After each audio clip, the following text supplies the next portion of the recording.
Hey guys, I'm Rand Younger, and this is another episode of Under the Radar, where we talk all things film. And the Tribeca Film Festival has just ended, sadly, but we have a ton of great films to discuss. We're actually going to talk about three of those films tonight. But first, I have with me a wonderful panel of guest critics. We have, after a very long hiatus, and I'm so happy he's back, Mr. CJ Oakland. Welcome back, sir. It's good to be back. Yeah, I finally have a computer that has a webcam, so I can actually do a Zoom call to be on the show.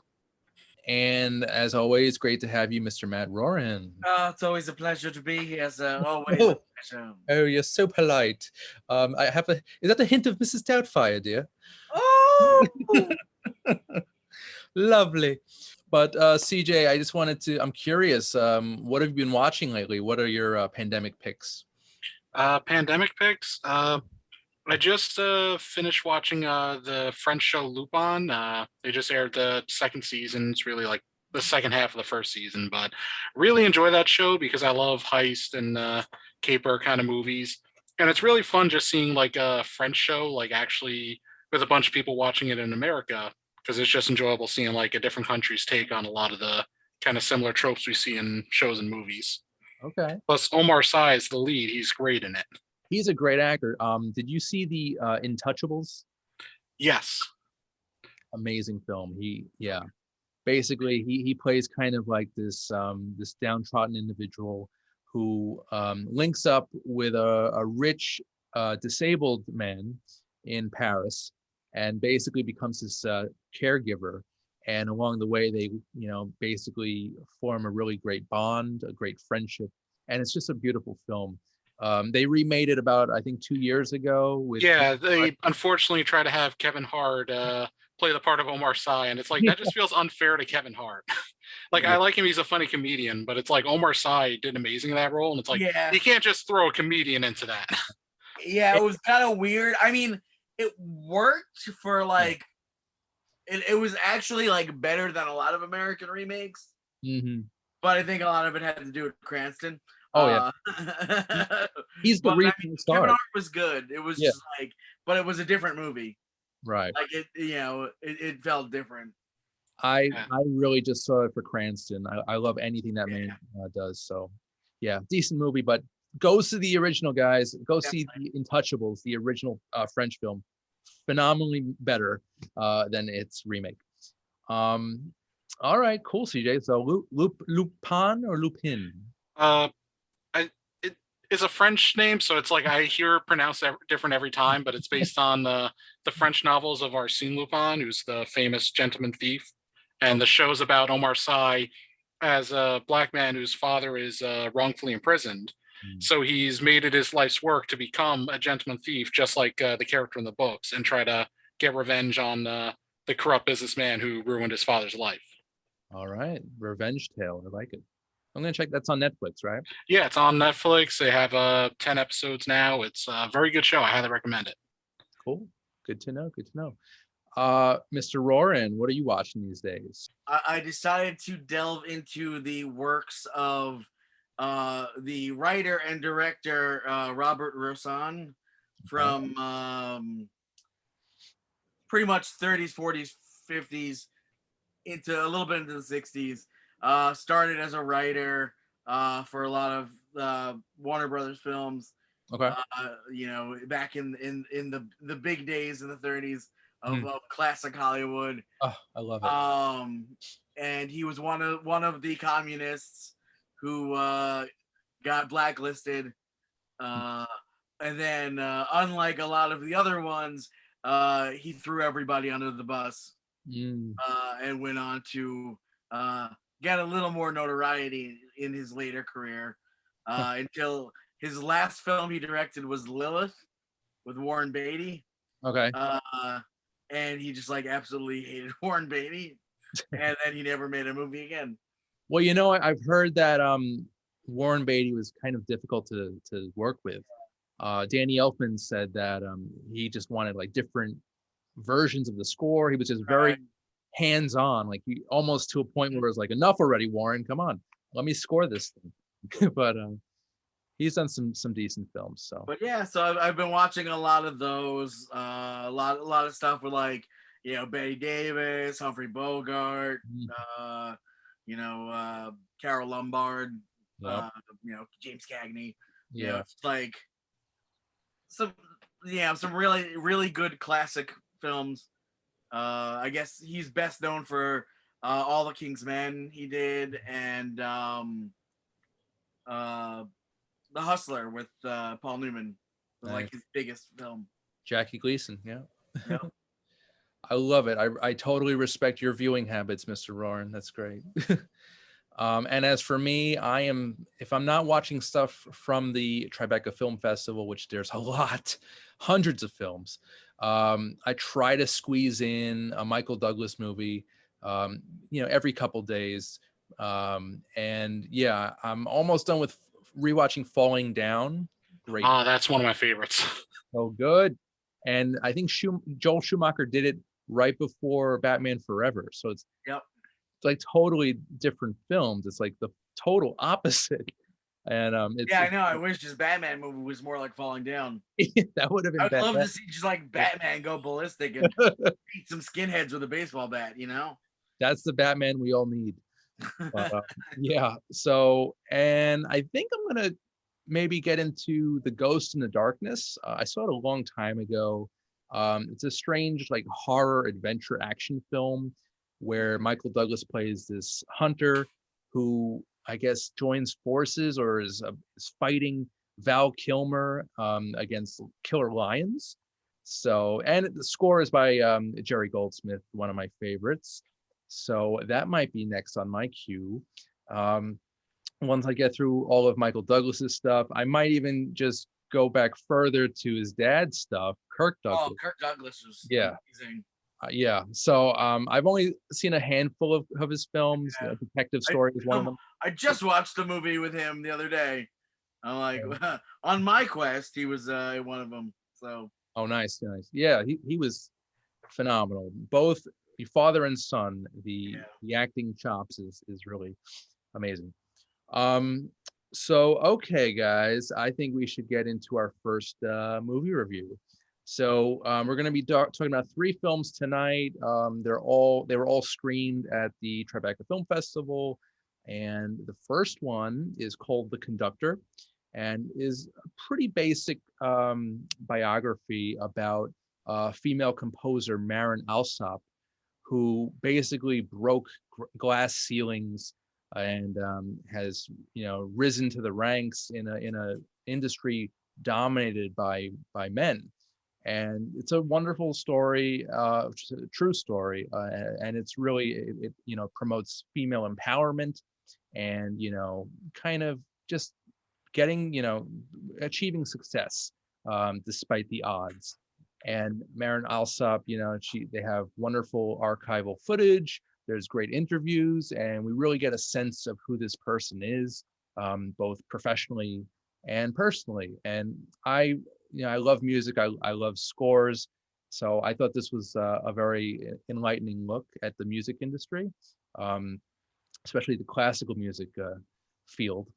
But I want to know what you guys think. CJ, The Conductor. I really enjoyed it. I went in not with high hopes because it's I'm not a big classical music person generally. I don't go listen to a lot of live music, but I really thought it was an insightful look into how conductors work within an orchestra.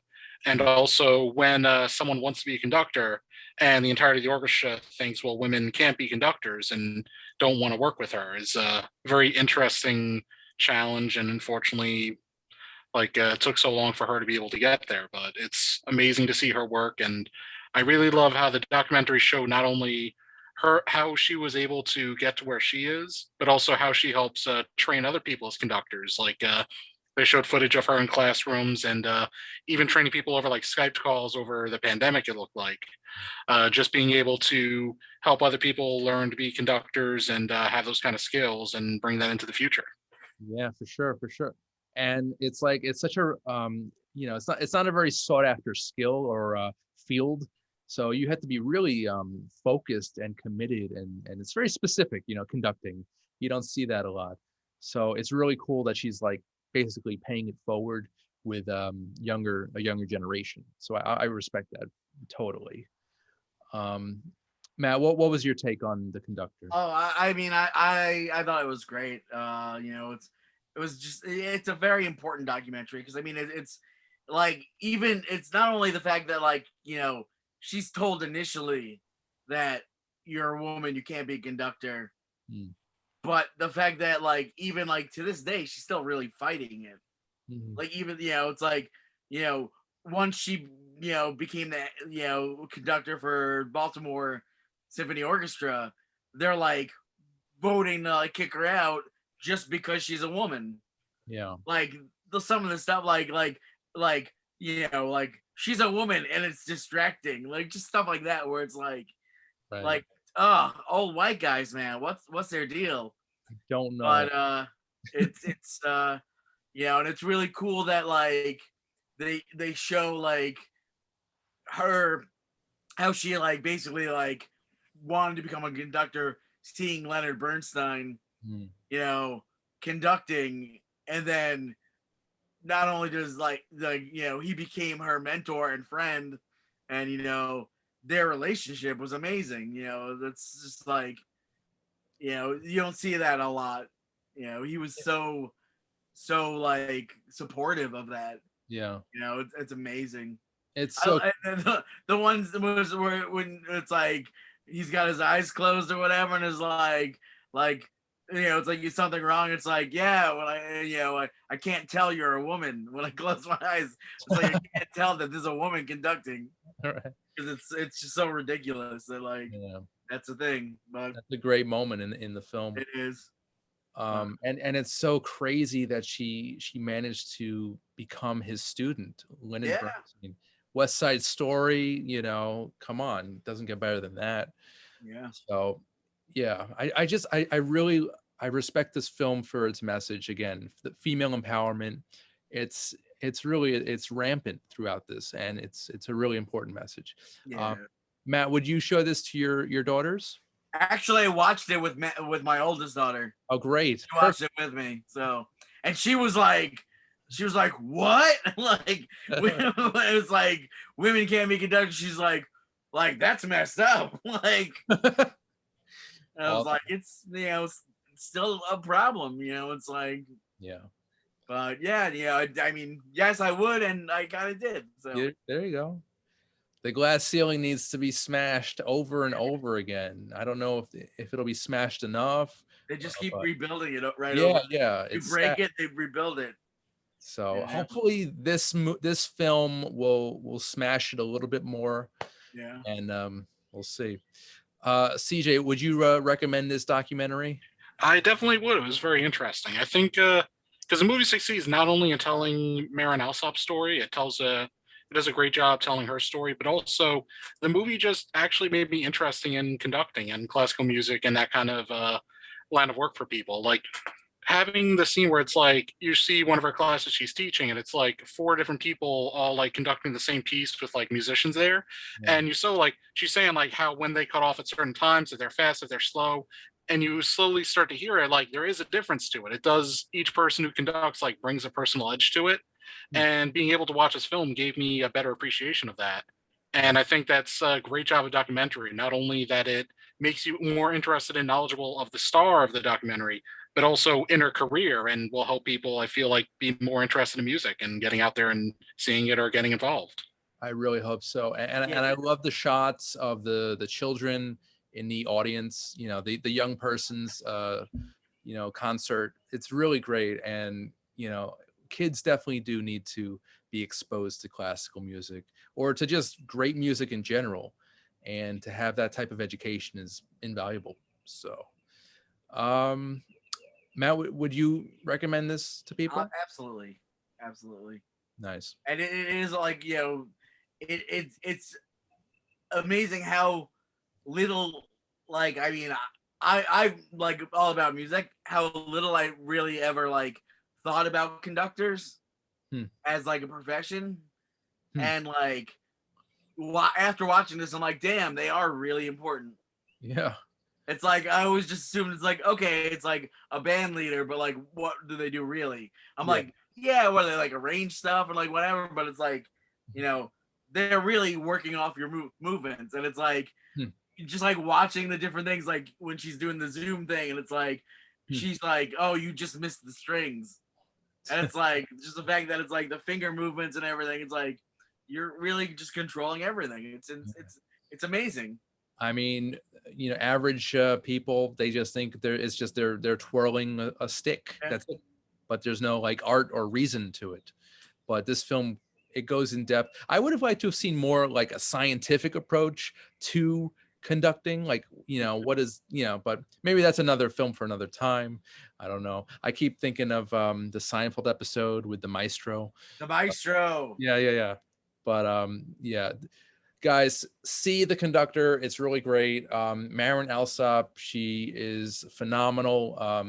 You know, she's doing what women, you know, need to do, unfortunately, in this world, is trying to overcome odds and obstacles, and Marin Alsop does just that, and she's great, and this film really highlights that greatness. So The Conductor was just screened at the Tribeca Film Festival, and you will probably hear more about it in the coming months. So that is The Conductor. So we're gonna switch gears a little bit. We've got a horror comedy, a really fun one, by the way. It's called Werewolves Within. It's based on the Ubisoft VR video game of the same name, Werewolves Within. And it's, basically, I would compare this to basically Knives Out with a supernatural element, and basically takes place in a small town in the woods, basically, and a small group of people are basically forced to stay indoors in this inn while there are basically murders happening, and they suspect it might be a werewolf of the werewolf variety, and they don't know. Werewolf of the werewolf variety. Yeah. I know it's a little redundant, but this film, you know, it's pretty good. It stars Sam Richardson. He plays this ranger who basically comes to this town. He's transferred, trying to start a new career for himself, and he meets just a wacky group of residents in this town who are basically just trying to get to the bottom of things. It's quirky, it's weird, but not overly quirky. It's like kind of just the right amount. It's violent, and it's actually kind of funny in certain spots. CJ, I know you didn't see the film, unfortunately, I but saw the first like 20 minutes of it, and then the screening link expired, and we didn't have time to get it renewed today. So it interested me. I want to see how the rest of it goes. I got to see. It was a pretty good intro. I like how they introduced the characters and everything. So I want to see when the murders happen. I'll probably see it in theaters when it comes out. If you guys recommend it. definitely no, I highly recommend it. It's one of the more fun films to come out of the festival, I'd say. And I think you also have a bit of a knowledge of the video game as well, right? I know of the game it's based on. I've never actually played it, but Okay. basically Werewolves Within is like everyone gets to play VR style, and so it's like you're in a group of people standing there.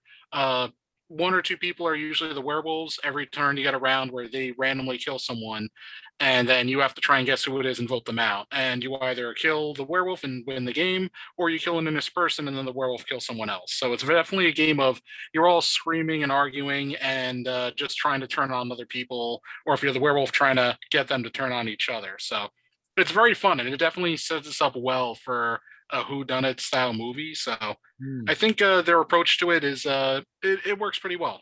Yeah. And that whodunit kind of feeling and that paranoia kind of this reminded me a little bit of The Thing, John Carpenter's 1982 classic. Yeah. Slight similarity, but this one's, I think, a little lighter in tone. And yeah, Mr. Roran, I'm curious what your thoughts are. I enjoyed it. It was fun. It kind of reminded me, like, it was like a pinch of Coen Brothers, Hmm. like a pinch of Jim Jarmusch, a pinch of Edgar Wright. You know, it was like an interesting mix. It'd go good on like a marathon with like uh The Dead Won't Die and Shaun of the Dead. Yep. like just like some horror comedies. Mhm. But yeah, it was, and it definitely had that like that feel that we got from Knives Out, where a good little like mystery. The characters were like super ridiculous. I like how they were all characters. It was like they were all amped up to 10. Like it was like you got the sheriff who's kind of like at a normal like level, but then everyone he moves into this town and everyone is just like kind of amped up. Yep. Like And just, worth hilarious. noting, I want to mention Milana Vaintrub, who is the AT&T spokesperson. She's done a bunch of commercials. Yeah, she was really funny, really refreshing. Good performance from her, and I definitely want to see more of her because she definitely has great comedic timing. I had to look her up. I'm like, she looks so familiar. Right. And I was like, oh my god, that's her. Yeah. Yeah. And Sam Richardson, who plays the Ranger, he was on Veep, or is still on Veep. I don't watch Veep. Veep ended. It ended? Okay. Yeah. I've only seen like 1 or 2 episodes, but good show. From what I've seen, it's really, really funny. And I think not everyone in this cast is a stand-up comedian, but a lot of them have delved in the comedic. Yeah, you got and then that one guy was on Orange Is the New Black. He played the main character's brother, Taylor Schilling's brother. The heavyset guy with the beard. Yeah, Michael Chernus. Yeah, he was on that, and he was in a movie. He was in a movie a couple years back, which was also at the Tribeca Film Festival. I believe the title was The Dinner, starring Richard Gere, and it's basically about 2 well-to-do families. Their children, their sons, get into this horrible crime. Okay, they basically commit murder, and this is a slight segue.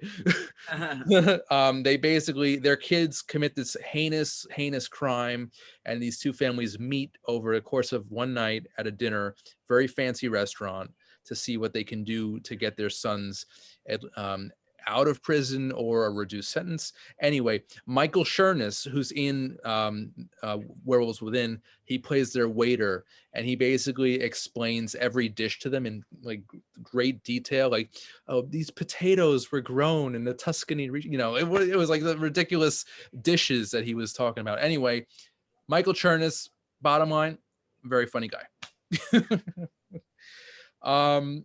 So CJ, are you a werewolf movie buff? I forget. I'm a big horror movie fan, so I'm definitely always a fan of werewolves, which are surprisingly like underrepresented. You'd imagine there's a lot more. Yep. Yeah, there should be more. In the 80s, there was like a brief window. We had, American Werewolf in London, The Howling, Teen Wolf, and then Monster Squad. Yep. There was some good representation in the 80s, and then it just died out, man. Yeah, I can't think of one decent werewolf movie from the 90s. And was an American Werewolf in Paris any good? I didn't even see that one. No. That looked like that one I saw. It's not really. Teen Wolf 2 was better. Which one? Yeah. Teen Wolf 2 was better. Hey, don't knock Jason Bateman. Oh, I love Bateman. I love Bateman to death. I've loved him since he was a little boy on Silver Spoons. Yeah. And what was it? The Hogan Family. What was that show that he Checkmate? Or, oh yeah. I can't remember that, but he starred in it. And it was him and Steve from Married with Children. But it was a great show. Yeah. But yeah. Hogan Family too, yeah. I'd say the 80s were the heyday of werewolf films. And then they're just like, Silver Bullet. I mean, just like there were a bunch, and honestly, yeah. Besides sequels to bad sequels to 80s movies, the 90s had nothing werewolf, man. Mm-hmm. I know Wes Craven did Cursed. Oh, that was terrible. 2005. In the 2000s. But 2005.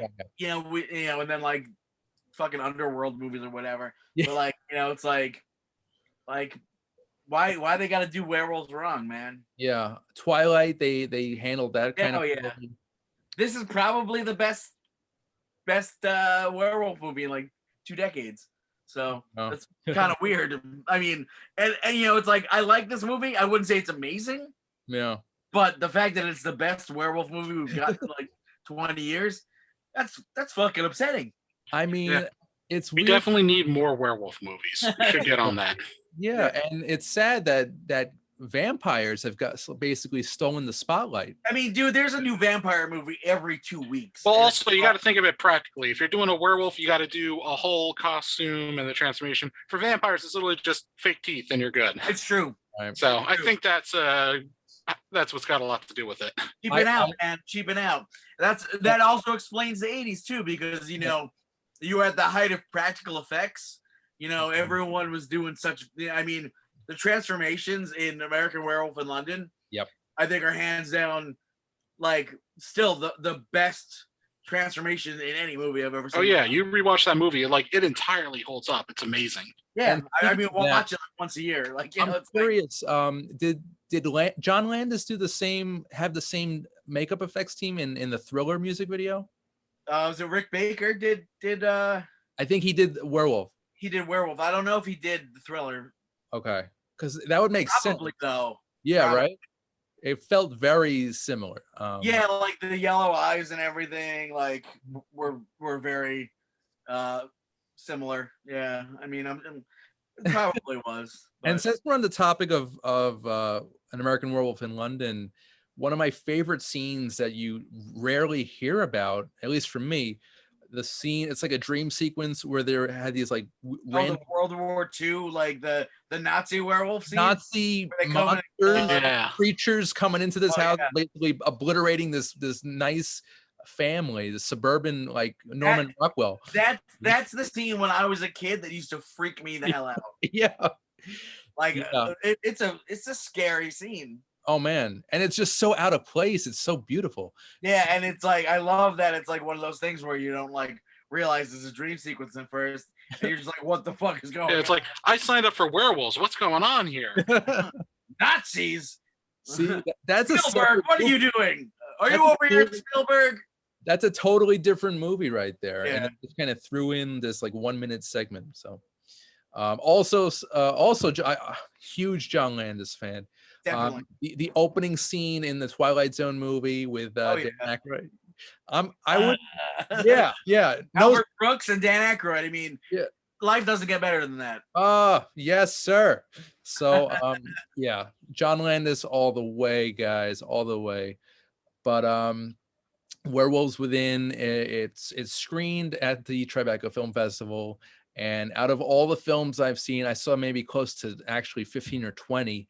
This was the most lighthearted yet scary and funny. It was just a wonderful mix, and I'm glad that this was screened. And I feel like they don't do a lot of comedies at film festivals. Yeah, a lot of the other films I saw were kind of artsy, very serious, either serious romantic drama or quirky romantic comedy, or documentary. Yeah. But yeah, this one kind of came out of left field in a way. And I'm glad it did, because it's just a fun one. And if you're fans of Sam Richardson, this is basically his show. He is the star, and he's good. He's a perfect everyman, and you're kind of rooting for him, So CJ, check it out. Highly recommend it. And Mr. Roran, would you recommend this to people? Yeah, go see it. It's fun. Okay, good. I also I concur with that statement. Go check out Werewolves Within. Hopefully see it in the next couple months whenever it's released theatrically. So that is Werewolves Within. Okay, guys, so we're gonna take a short commercial break, but we'll be back with more film reviews right after this. Under the Radar is brought to you by Magnitude Jewelry Add a 2 to match your attitude. Patent pending, interchange genuine gemstone and crystal EMF protection jewelry. For more information, please visit magnitudejewelry.com/gemgirl or call 718-268-6635.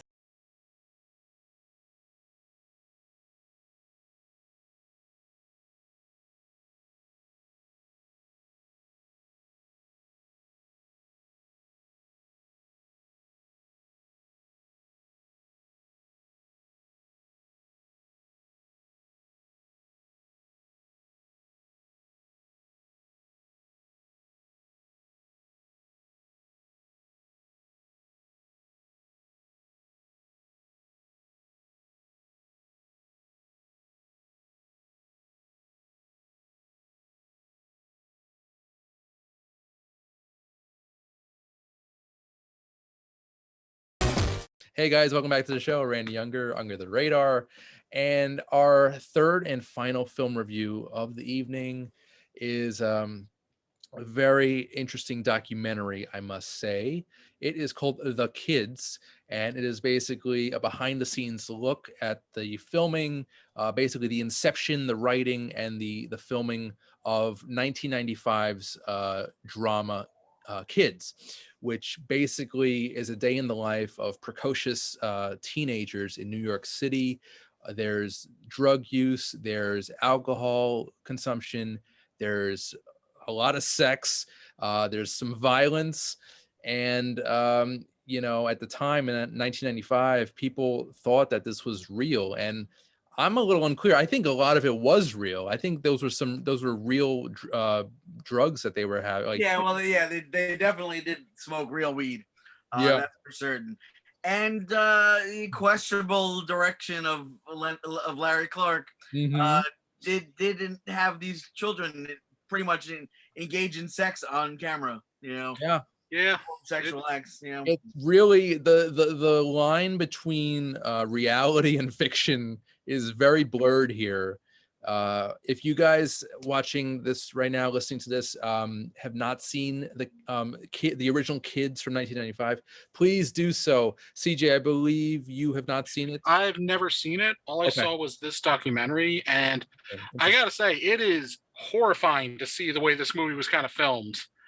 Like, just hearing about it, where it's like, I understand the idea of wanting to do like a realistic look at teenagers, but also the fact that you're the one controlling the story you're writing and making these real underage teenagers play it out with real drugs and real sexual acts on each other is very questionable, as Matt said. Yeah, it definitely like would have raised a lot of red flags for me hearing about how this movie was filmed.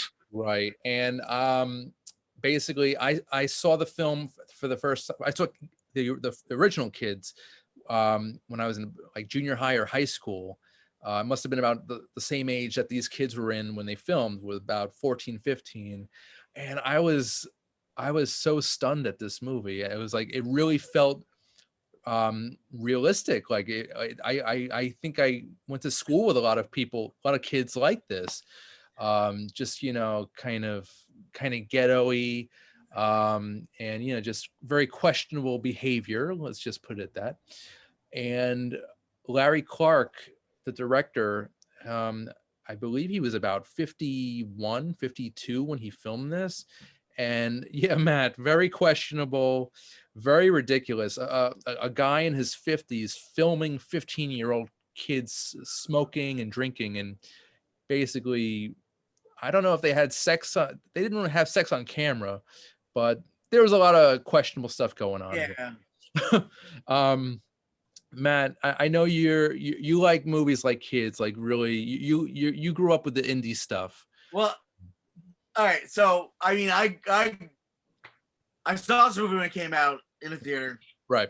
I actually got my driver's learner's permit or whatever to see this movie. I tried to see it and they ID'd me, and I didn't have an ID. I was 17 when this came out. Okay. Or I just turned 17, I think. So I got my permit or whatever, and finally went to see it. and I absolutely hated it. I thought it was disgusting. Yeah. The soundtrack I love to death. Still one of my favorite soundtracks of all time. Okay. But I absolutely like just hated this movie. I hated everything about it. Like, I mean, I knew kids like that. Yeah. But it's like, it's just something about the movie just felt wrong to me. And watching this documentary, like, I gotta tell you, when I heard about this documentary, it was probably the thing about Tribeca that I was most looking forward to seeing. Really? I was like, I need to see that doc because it's like, I just want to see like what that was like with like this 50-year-old dude. Yeah. And like the way they explain it, where it's like, he just comes in and like starts taking pictures of them and like yeah, like Scorsese and like whatever, like we're big fans of his photography in the 70s and like whatever, like, but the dude's a creep. Yeah. Every fucking movie he's directed is garbage. He's hanging All around about with kids. exploiting children. Yeah. And just being a fucking creep. I'll tell you, this is the only Larry Clark film I've seen, but you wouldn't recommend his other work? I wouldn't. This is a movie after watching, like, the last few years, I've wanted to rewatch this movie just to see if I'd appreciate it more. Yeah. Like older. Because it's like one of those things where like I feel like maybe watching it with a fresh set of eyes, like, because it's been 20 something years since it came out. Yeah. And like I saw it like when I was a teenager. And I've been thinking like, I might see this movie differently. But I mean, I saw Bully when it came out. And it was funny because I was on a date with a girl and we went to the Cinema Arts Center, which I would eventually go to work at. And we were going to see the Coen Brothers film that was out at the time, which was Argo? Invisible Man. The man who wasn't there. The man who wasn't there, yeah. the man who wasn't there, and it was sold out. And then also playing was Waking Life.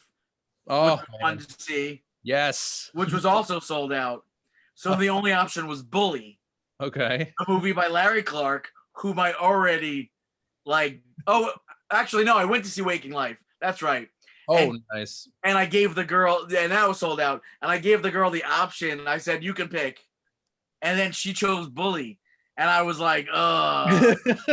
And then we sat through it, and it's the same old shit. It's like teenage guy raping a bunch of girls, like it's just like, like creep shit. And it's like Harmony Korine, I'm not a fan of either. He does it for shock value. It's like it's not even art. It's not even like quality film. I was surprised. I didn't realize how young Harmony Korine was. Yeah. I knew Harmony Korine was young. I didn't realize Harmony Korine was only like 5 years older than me and pretty much the same age as everyone in that crew. And then it's weird too because like the way they paint it in the movie is a lot different than like how he's perceived. Like his like whole thing is, it's like Harmony Korine was a professional skateboarder and blah blah blah. Yeah. When it seems like in this movie that he was a film student who came there for the sole purpose of meeting up with these kids, using them, and getting rich off of them. And it's exactly what he did. Yeah. The thing that really got to me is that they start saying how Larry Clark started hanging around with them.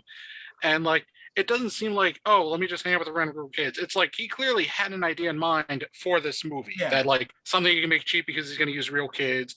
He's obviously going to go for shock value. And even when they said like, they show the script and the women who were friends in the group started complaining about how the women were written was very poorly done and misogynistic. And Harmony was saying like, I just wrote off the outline they gave me. And it's like, it's very clear, like Larry had the idea for this movie in mind, like how it would be before he got to know these kids.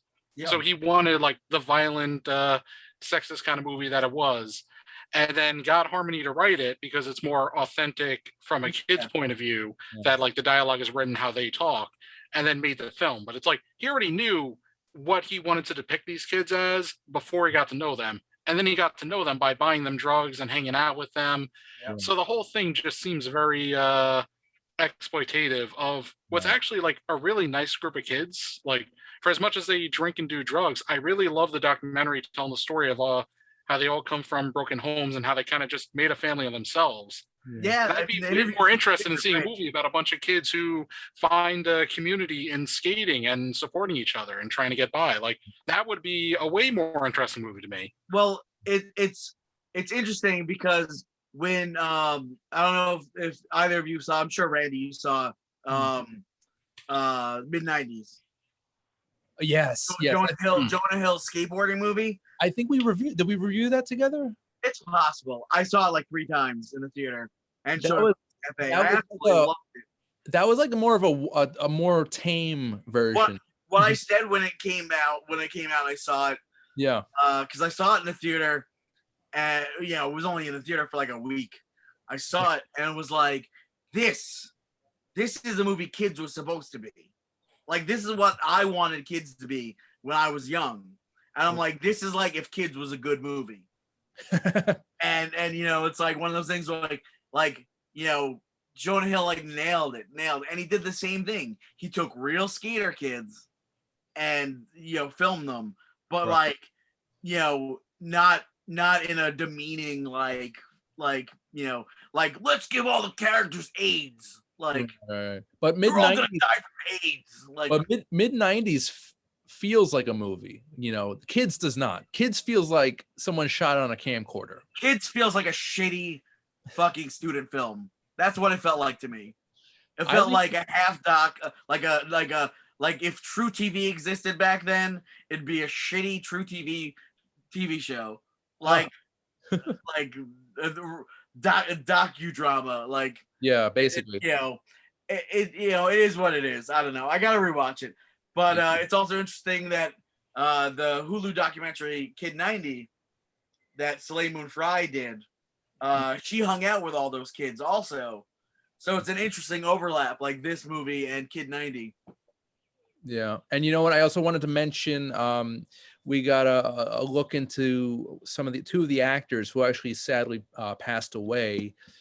Justin Pierce and Harold Hunter, who were very young when they passed. And it's just sad that, again, Larry Clark exploited these kids. He kind of, brought them into stardom for like a little while, but then they kind of went back downhill, back into the darkness, and an eventual suicide and drug overdose. And it's very tragic that that happened to these kids. I don't even see the point of Harmony Korine. Did Harmony do anything? Because this movie feels like it wrote itself. I don't know. What I can gather, it seems like the documentary makes it seem like Larry Clark got to know them. Harmony was already a writer, they were saying. Like, he read a lot and he was interested in writing.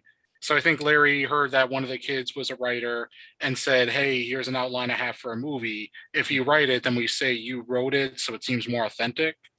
So it seems like he wrote the dialogue and stuff like that, but I think Larry had in mind what this movie was going to be before he ever got to know them, is really how the documentary kind of makes it seem. Right. I'm sure Harmony had already written his screenplay for that garbage film Gummo, his follow-up to Kids. Right. Probably Larry got a hold of it and was like, this trash is exactly the garbage I'm looking for. It's a match made in heaven. Yeah. And I love this. There's a shot of one of the street signs. There's like a casting call sheet. Oh yeah. To it. It was like wanted New York City kids, 13 to 17, skateboarding a plus, or it was just non-union, no SAG affiliation. Right. Yeah. No parents, you got it. And I think one of my favorite scenes is the press conference. I think it was at the Cannes Film Festival, where they're basically asking these very direct, important questions to Larry Clark. And I don't understand a word he's saying either. He's like, mambo, mambo, mambo, mambo, mambo. he's basically, avoiding answering these really And these then Harmony Korine's just sitting there like, yeah, I'm cute. I'm a good writer. I mean, it's just a weird duo. And but I'll tell you, I rewatched Kids like a week or so ago, and I think it holds up. Like I saw when I was about 14, and I see it now at 36, and I don't know. I think I like it. I like its honesty. Its rawness. right. You don't see that a lot in movies, and I think this movie kind of like took chances in a way. Oh, and, definitely. and I'm curious, Matt. So you were kind of around that craziness that surrounded the film's initial release. Yeah. What was that like? I'm curious.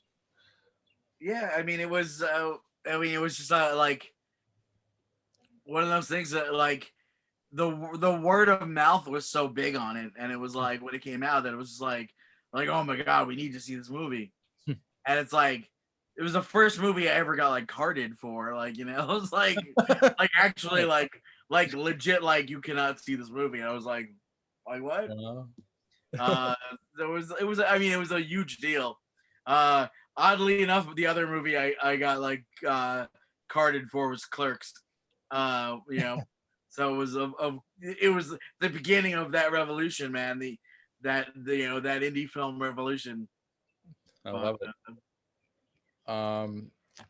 So CJ, I'm curious, are you tempted to see the original film now that you I gotta say, not really. Like, from what I hear of it, it's like it sounds like I have all the respect for these kids who like actually did the acting. I'm sure they do a great job. They're very authentic. Like, it seems like from the footage we saw of them in the documentary, it's like they're very funny kids. They're good at performing, and I am glad they were able to try and put themselves into a project like this and do something for themselves. And I really feel like if it had been more honest filmmaker or more interesting filmmaker who wanted to do more of their actual story instead of kind of using them for his project.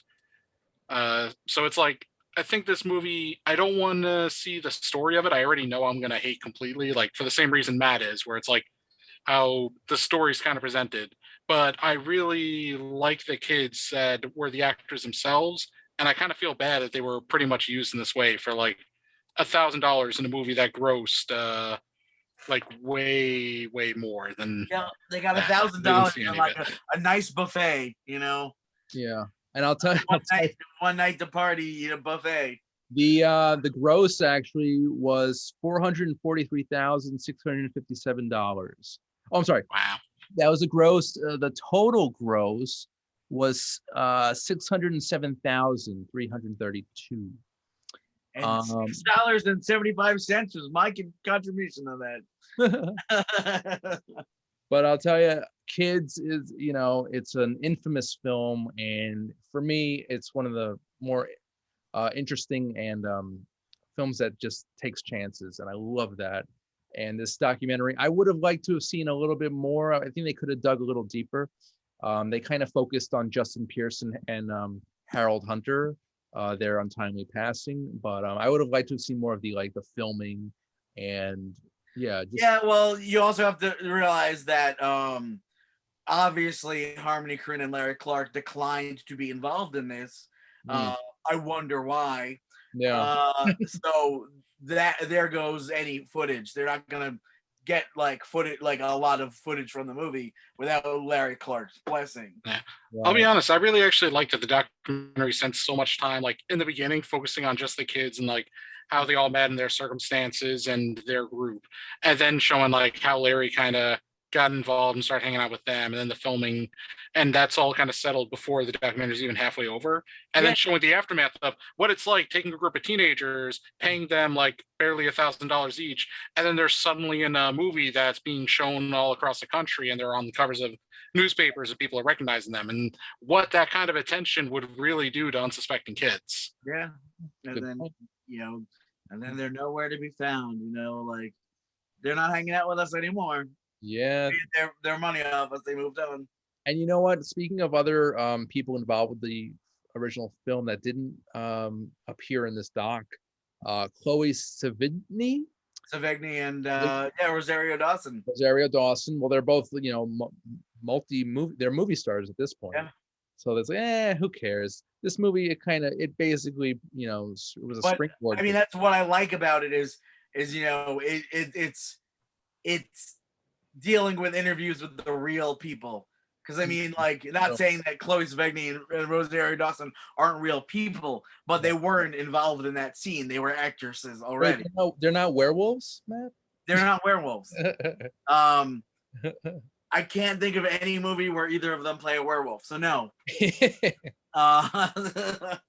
Chloe Sevigny's in a lot of movies. Yeah, she's great.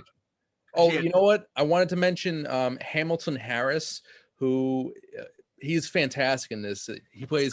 His interviews are incredible. He just talking about the whole process of the film and the process of making a blunt, breaking up the cigar, and the whole process. And so he was great. I love seeing him. It would have been nice to see the actor who played Telly, Leo Fitzpatrick. Yeah. He was basically, it was him and Justin Pierce who were basically the leads in this. Yeah. But he is nowhere to be found in this documentary, so it's interesting. But so yeah, guys, this is The Kids, and is a wonderful documentary. It was screened at the festival, and it's just a really good look at this classic film. So check that out. So guys, we just have a few minutes left. I just wanted to go around. Any plugs, anything going on you want to mention, Mr. Roarin, Pickle Man? Same old Pickle Island, in Bayville, New York. Check it out. We're on the Facebook, we're on the Instagram. Come on down, buy some pickles, some CDs, some VHS tapes, some comics, whatever you like. So that. Also wanted to mention, I saw that Rita Moreno new documentary the other day. And it is awesome, and everyone should go see that because she's an absolute powerhouse. So awesome. Yeah, West Side Story, gotta love it. Yep. Cool. CJ, anything going on? Anything you want to plug tonight? I got nothing to plug. I'm still trying to get back into writing. 2021 has been an extremely rough year for me. Let me just kind of put it simply at that. So yeah, I'm glad I was able to come on the show because it's been too long since we have to talk some movies. Yes, and you are always welcome on the show. So I want to do some coming attractions this week.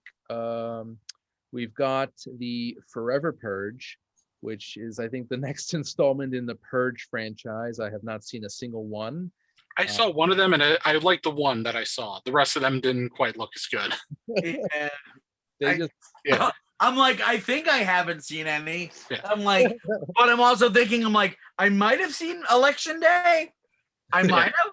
I think the Purge movies, it's like, I like the concept, but it's like they go way too far into making it just, okay, everyone wears masks and tries to kill you with like weird saw traps instead of like anything that could actually do with it. I think the only one I saw was the like prequel one for the first Purge, which I enjoyed because it's like, okay, all crime is legal and they do it in this low-income Black neighborhood, and it's literally everyone's like, okay, let's just party, and no one kills each other, and all the government people are watching like, they're not killing anybody. This doesn't make any sense. So they send in a bunch of like white supremacists in mass who start mowing down people with guns. And like, there, see, the Purge works. And it's like, yeah, the exact people who would abuse a Purge are the ones you would expect to do that. And I'm like, that's the only Purge movie I liked. And switching gears, next up, we've got The Boss Baby, Family Business. And it is the sequel to the animated adventure starring Alec Baldwin as a big baby, or as a baby that has a Bruce Willis like voice. So basically, look who's talking. Yeah, no interest. It's like one I didn't really care for the first one. It's like I like a lot of animated films. Yeah, and was it DreamWorks did this one? I think so. Yeah. And it's like, I usually like their stuff, and I like Alec Baldwin or whatever, but like, it didn't really do much for me. It's like a baby who's like, I'm in a suit and I'm your boss. I'm the boss of everything. And then in this one, it's the trailer already made me angry because it's them as adults, him and his brother. So Alec Baldwin's an adult now, and he's a businessman. And then his older brother's daughter is like, I'm the boss baby now, and Yeah. I'm gonna turn you back into babies. What if And- they flip it and have the boss as an adult wear diapers and have a pacifier? I know, right? But no, and it's just like, That's coming. and We know then it's coming. the part that really made me mad was that she proceeds to call them boomers. Uh-huh. But I think technically, if the first, because the first movie involves cell phones and everything, so the kids would have to be at least millennials, the babies. Mm-hmm. Right. So you have some like generation like infinity symbol or whatever the You're hell. acting like the screenwriters who would write this movie presumably know anything about actual I know. cultural terms besides just like, hey, I here's something know. on It's Twitter. like, Let me use oh, it. a boomer, and I'm like, they're not boomers though. That's impossible. The first movie didn't take place in the 50s. Like, it's ridiculous. It's ridiculous. So semantics, but it makes Yeah. me mad, and I sit there like, yeah, it's ridiculous. No, and then my kids tell me to shut up. They want to see the movie. I'm watching the movie, Dad. All right. So Boss Baby 2, I am not. Well, maybe I'll see it eventually. I'm But gonna end up seeing it. we'll see. We'll I see. feel so sorry for you. We'll see. All right. And next up, we've got a comedy romance called Long Story Short, which this actually seems kind of interesting. I'll read the synopsis. Teddy wakes up the morning after his wedding to discover that every few minutes he's jumping forward to the next year of his life. And it stars Rafe Spall, Dina Kaplan, and it is written and directed by Josh Lawson, who was in the most recent Mortal Kombat movie. He plays the guy with the laser eye. I forget its name. Oh, Kano? Okay, interesting. Yeah, he was actually one of the better parts of that movie. Oh, he was. He was the Yeah. most fun part of that movie. Yeah. Very funny guy, and he's written and directed and is a supporting role in this movie. So that's Long Story Short. So that looks pretty interesting. Okay, lastly, on the new releases, we've got a horror thriller called Till Death, starring Megan Fox as a woman who is left handcuffed to her dead husband as part of a sick revenge plot. Unable to unshackle, she has to survive as two killers arrive to finish her off. So it's Megan Fox wearing very little clothing with bloodstains on her. Man, when was the last movie she was in? It's definitely been a while. She stepped away for a long time. Yeah. Well, she's back, baby. All right. Yeah, no, I've always loved Megan Fox. She's a fantastic actress, and I feel like movies so very rarely like take advantage of her. Like Michael Bay just used her as the hot girl, but it's like every movie she does, she's genuinely a great actress. Phenomenal. Jennifer's Body, she was amazing. Yeah. And yeah, this is nice because it's like there's definitely been a hole where Megan Fox should have been in our lives. We need more Megan Fox for sure. I think she would have been a decent Wonder Woman, to be honest with you. But I'm satisfied with Gal Gadot. Gadot. Real quick, are there any upcoming films that I didn't mention that you're looking forward to, Matt? I'm just waiting for all the Marvel stuff. I Gotcha. can't really think of much. Oh, and Suicide Squad, of course. Yeah, but, Suicide Squad looks pretty good. I love James Gunn stuff. I mean, yeah, you can't go wrong with. I mean, James Gunn, the movie. I mean, the trailer alone. I mean, obviously DC always makes good trailers and bad movies, but I put all my faith in James Gunn. No, yeah, I have faith that like this movie is like as goofy as comic book movies should be, and like I just really want to see a Suicide Squad movie where it's like you actually could kill as many of these characters as you want, really, because there's so many of them and they all seem so disposable, which is exactly what the Suicide Squad should be. Exactly, that's what they were made for. Of course. But yeah, Matt, I'm with you on Loki, and we're going to be doing a show once all of those episodes drop. Oh, nice. We'll have a nice episode there. But gentlemen, I want to thank you so much for tonight. This was great. CJ, it has been too long, and I'm glad you're back with us. Then this is amazing. Yep, hopefully you get to be in a show again soon. Definitely. Anytime. Same goes for you, Mr. Roran. I'm sure I will see you soon. Yes, of course. And to all those watching and listening, you can check out new episodes of Under the Radar on Manhattan Neighborhood Network every Monday at 11 a.m. Eastern. So check that out. And until next time, I want to say again, thank you, gentlemen. And this was a lot of fun. I'm Randy Unger. This has been Unger the Radar. I'll see you next time, guys. Take care.